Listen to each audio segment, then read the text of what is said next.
राम राज्य के अंदर तो मूछ भी नहीं रख सकता, पढ़ भी नहीं सकता, चाहे इंदर मेघवाल हो, चाहे जितेंद्र मेघवाल हो, चाहे ये मेरठ का कांड हो, चाहे बदायूं का कांड हो। ऐसा नहीं है कि पानी नहीं पी सकता। इनका बस चले तो आगे हंडिया, पीछे झाड़ू लगा दे। वो तो भला हो संविधान का, जो संविधान के मार्फत इन्हें सजा हो जाती है, वरना ये लोग तो हत्या होने के बाद में FIR भी ना होने दे। और दूसरी बात यह है कि शेड्यूल कास्ट की जान की कीमत उत्तर प्रदेश क्या पूरे भारत में आप ये देखिए कि कम है, क्योंकि हम राजनीतिक रूप से आज जो है, मुझे आप एक एग्जांपल बता दीजिए जब बहुजन समाज पार्टी की सरकार उत्तर प्रदेश में रही, जब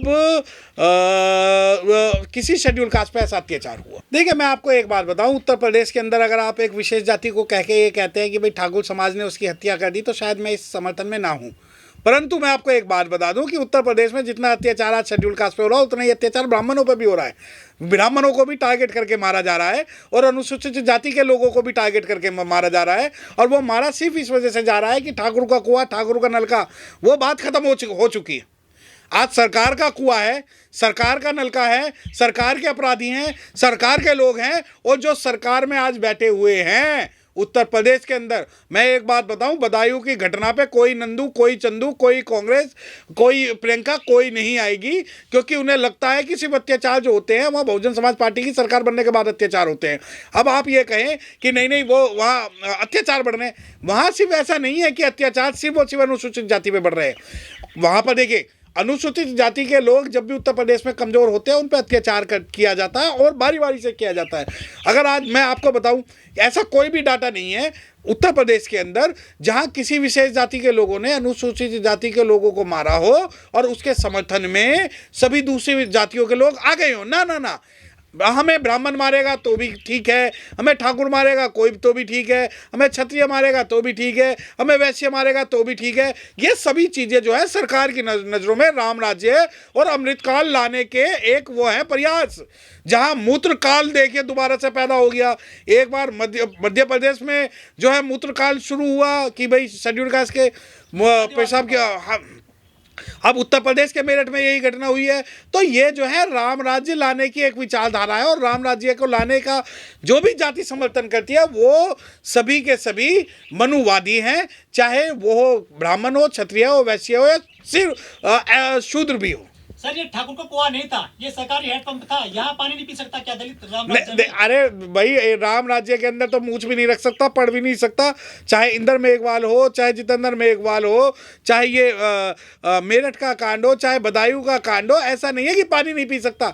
इनका बस चले तो आगे हंडिया, पीछे झाड़ू लगा दे। वो तो भला हो संविधान का, जो संविधान के मार्फत इन्हें सजा हो जाती है, वरना ये लोग तो हत्या होने के बाद में FIR भी ना होने दे। और दूसरी बात यह है कि शेड्यूल कास्ट की जान की कीमत उत्तर प्रदेश क्या पूरे भारत में आप ये देखिए कि कम है, क्योंकि हम राजनीतिक रूप से आज जो है, मुझे आप एक एग्जांपल बता दीजिए जब बहुजन समाज पार्टी की सरकार उत्तर प्रदेश में रही, जब किसी शेड्यूल कास्ट पे ऐसा अत्याचार हुआ। देखिए मैं तो इस घोड़े, गधी और ये लाइट, बग्गी इसके फेवर में बिल्कुल नहीं हूँ, बल्कि ये है कि इन चीज़ों से हमारा जो समाज है वो प्रतिक्रिया जो करता है वो नेगेटिव प्रतिक्रिया होती है। हमें इन सभी चीज़ों को छोड़ना होगा। हमें शादी ब्याह के लिए जो सबसे जो कॉन्सेप्ट है, या तो बुद्धिज्म को अपनाना होगा, परिनिर्वाण अपनाना होगा, या बिल्कुल सिंपल तरीके से करनी होगी, जिससे समाज के अंदर एक एग्जाम्पल जाए और हम जो है हम कर्जे से बचे और हम सिंपल तरीके से अपने घरों को आर्थिक रूप से मजबूत करें। यहाँ तो सर बीजेपी की सरकार है, योगी जी की सरकार है। उत्तर राजस्थान में तो कांग्रेस की सरकार है, जितेंद्र मेघवाल को मार दिया था, इंद्र मेघवाल को मार दिया था, पानी को लेकर, मूछों को लेकर। यार यही तुम मीडिया वाले और सामाजिक लोगों से मुझे परेशानी है कि आपको लगता है कांग्रेस और भाजपा अलग है। कांग्रेस और भाजपा शेड्यूल कास्ट के ऊपर अत्याचार होने के मामले में सिंपल एक है, इन्हें कोई फर्क नहीं पड़ता, चाहे राजस्थान हो चाहे उत्तर प्रदेश हो। लेकिन हाँ, ये दोनों जो है नंगा नाच कर देते हैं। अगर यहाँ पर उत्तर प्रदेश के अंदर जब बहुजन समाज पार्टी की सरकार होती थी तो नंगा नाच कर देते हैं। दूसरी बात ये कि साहब काशीराम के सिद्धांतों के अनुसार एक काला नाग है, एक हरा नाग है, ये दोनों के दोनों अनुसूचित जाति के विरोध का काम करते हैं और उन पर अत्याचार करते हैं। लेकिन सरकार तो कहती है कि हर गांव में नल होगा, नल में जल होगा, गांव में सब जल पिएंगे। यहाँ हत्या कर रहे हैं सब दलितों की। देखिए ये जो गांव होगा, नल होगा, जल होगा, तो मैं बता दूं बाबा साहब डॉक्टर भीमराव अम्बेडकर साहब ने कहा था गांव जो है अत्याचारों के अड्डे हैं और अत्याचार सबसे ज़्यादा जो है गाँव में होते हैं। ना हमें नल चाहिए, ना हमें जल चाहिए, हमें एक मजबूत राजनीतिक दल चाहिए। और वो जो राजनीतिक दल है वो सिर्फ बहुजन समाज पार्टी है, जो सत्ता में होने के बाद आप मुझे एक एग्जाम्पल बता दो जहाँ पानी को लेकर या मूछ को लेकर या घोड़ी को लेकर या किसी और को लेकर कभी भी कोई अत्याचार उत्तर प्रदेश में, वो एक एग्जाम्पल आप मुझे बता दीजिए। लेकिन सर देश को आजाद हुए 77 साल हो गए, लेकिन दलित को पानी पीने की आजादी नहीं सरकारी हैंडपंप से। देखिए, दलित को जीने की भी आज़ादी नहीं है, पानी पीने की भी नहीं है, पढ़ने की भी नहीं है, मूछ रखने की भी नहीं है, अच्छे कपड़े पहनने की नहीं है, अच्छा व्यवसाय करने की नहीं है, गाड़ी रखने की नहीं है, पढ़ने की नहीं है, और यहाँ तक कि चलने की नहीं है। ये तो मनुवाद का एक नंगा नाच है, जिस मनुवाद के नंगे नाच के कारण हम लोग जो है आज भी जो है इन अत्याचारों को झेल रहे हैं। तो सर ये कैसा अमृतकाल है दलितों के लिए? देखिए, दलितों के लिए ये तो वही अमृतकाल है ना जिसमें शंभू ऋषि की हत्या हुई है वो, और शेड्यूल कास्ट के लिए अमृतकाल जब तक ये दूसरों की खुशियां में खुशियां मनाते रहेंगे, जब तक ये तीज त्योहारों के बीच में फंसे रहेंगे, जब तक ये शादी ब्याह में फंसे रहेंगे, जब तक ये टोने टोटके में फंसे रहेंगे, इनके लिए अमृतकाल यही है जो अमृतकाल ये बना रहे हैं। और उत्तर प्रदेश के मेरठ में सर 12वीं के छात्र को किडनैप किया, उसको मारा पीटा, उसके मुंह पर पेशाब किया गया है। ये उत्तर प्रदेश के मेरठ में घटना सामने आई सर। देखिए, मैंने बताया ना कि ये सरकार के संरक्षण प्राप्त जो है अपराधी है, ये स्टेट स्पॉन्सर्ड है, इन्हें सरकार का संरक्षण प्राप्त है कि आप शेड्यूल कास्ट पे अत्याचार करो, आपके खिलाफ कुछ नहीं होगा। तो ये सारी की सारी जो चीज़ें इस वजह से हो रही है क्योंकि उत्तर प्रदेश के अंदर अब जो हम जो है राजनीतिक रूप से थोड़ा सा कमज़ोर हुए हैं, तो इस वजह से ये हो रही है। वरना मैं बता दूँ कि सहारनपुर कांड पर बहन जी ने राज्यसभा से इस्तीफा दे दिया था। अगर हम राजनीतिक रूप से उत्तर प्रदेश के अंदर या भारत के अंदर मजबूत होंगे तो इन अत्याचारों में कमी आएगी। ठाकुर आरोपी को तुरंत जो है जमानत दे दी इसमें मेरठ वाले मामले में, लेकिन यदि मुसलमान होते आरोपी तो उनको घर पे बुलडोजर चल जाते। डबल इंजन की सरकार ये काम कर। देखिए, ऐसा नहीं है कि ये जो बुलडोजर है सिर्फ और सिर्फ मुस्लिमों के घर चलते हैं। अगर कोई शेड्यूल कास्ट कर देता तो शेड्यूल कास्ट के घर पे भी बुलडोजर चल जाते। ये जो बुलडोजर की राजनीति, बुलडोजर की जो पॉलिसी है वो सिर्फ और सिर्फ SC और माइनॉरिटीज़ के लिए और किसी के लिए नहीं है। तो क्या भेदभाव कर रही है सरकार?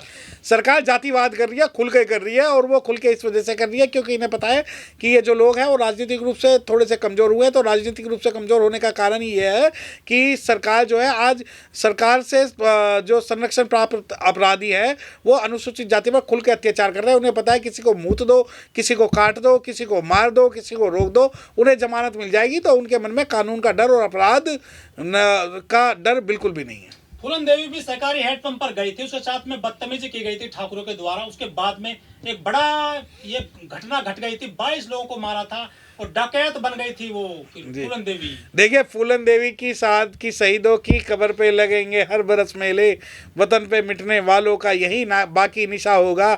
तो फूलन देवी तो इतिहास का वो पार्ट है जिसके नाम से आज भी अपराधी जो है थर थर कांपते हैं। परंतु ये बात बता दूं कि फूलन देवी भी आज भारत के अंदर या दुनिया के अंदर अगर लीडर्स हैं तो वो डिप्राइव्ड और डिप्रेस कम्युनिटी के लीडर हैं, क्योंकि दूसरे लोगों की महिलाएं तो आज उनसे इतनी नफरत करती हैं जितनी वो बाबा साहब से नफरत करती हैं। तो फूलन देवी का जो एग्जाम्पल है वो सिर्फ और सिर्फ जो डिप्राइव्ड डिप्रेस क्लास का जो तबका है उसके लिए।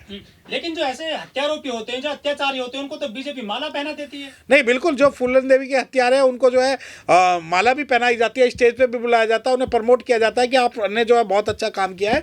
परंतु संवैधानिक रूप से जब हम सत्ता में आएंगे तो सभी चीज़ों का हिसाब होगा। नहीं, बाबा साहब तो बाबा साहब के तो अगर नखून के बराबर भी अगर एक गाँव में एक आदमी क्रांति कर ले तो इस भारत की तस्वीर बदल दे। परंतु बाबा साहब के नाम पर संगठन चलाने वाले लोग बहुत हैं, बाबा साहब के नाम पर चंदा खाने वाले लोग बहुत हैं, बाबा साहब के नाम पे पैसा खाने वाले लोग हैं, जैसे कि BA बामन मेश्राम जैसे लोग हैं जो हर बात पे जो उत्तर प्रदेश के अंदर जो बहन जी को टारगेट करते हैं। इन लोगों को जो EVM के खिलाफ तो आंदोलन कर सकते हैं परंतु किसी जातिवाद के खिलाफ ये आंदोलन नहीं करेंगे। मैं तो उन्हें आमंत्रित करता हूँ कि वो उत्तर प्रदेश के अंदर आएँ और ये जो दोनों घटनाएं हुई हैं जिसमें पेशाब किया गया है और जो हैंडपंप पे पानी ना पीने के लिए मारा गया, तो मैं तो चाहता हूँ कि वामन मेश्राम जी पूरे भारत बंद करें इन दोनों उस पर, परंतु इस पे इन्हें फंडिंग शायद ना मिले तो इस वजह से इनके लिए कोई अत्याचार के मामले नहीं है।